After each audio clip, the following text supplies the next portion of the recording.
दापोली तालुक्यातील उर्फी येथील खेडेगावातील शेतकरी श्री अनंत काटकर यांनी आपला व्यवसाय सांभाळत अवघ्या 1 एकर क्षेत्रामध्ये विविध प्रकारच्या पालेभाज्या लावून वर्षाकाठी सुमारे 1.5 लाखांचे उत्पन्न मिळवून शेतकरी वर्गासमोर आदर्श ठेवला आहे। अनंत काटकर हे बांधकाम व्यावसायिक असून शेती हा त्यांचा आवडीचा विषय आहे। आपल्या शेतात कुटुंबाच्या मदतीने आणि वन्य प्राण्यांच्या होणाऱ्या त्रासाला झुगारून ते शेती करत आहेत। अनंत काटकर यांनी आपल्या शेतामध्ये वांगी, मिरची, मुळा, कोथिंबीर, टोमॅटो, माठ, चवळी आदी पिकांची शेती केली आहे। कोणतेही रासायनिक खत न वापरता सेंद्रिय खत वापरण्यात ते धन्यता मानत आहेत आणि तयार झालेली भाजी ते आपल्या मोटरसायकलवरून गावोगावी जाऊन विकत आहेत। आपल्या व्यवसायाबरोबरच ते सामाजिक बांधिलकीही जपताना दिसत आहेत।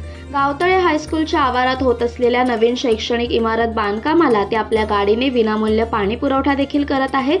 यापुढे मोठ्या प्रमाणात सेंद्रिय शेती करून तयार होणारी भाजी लोकांपर्यंत पोहोचवून लोकांचे आरोग्य निरामय कसे राहील यासाठी प्रामाणिक प्रयत्न करणार असल्याचा मानसही श्री काटकर यांनी व्यक्त केला आहे।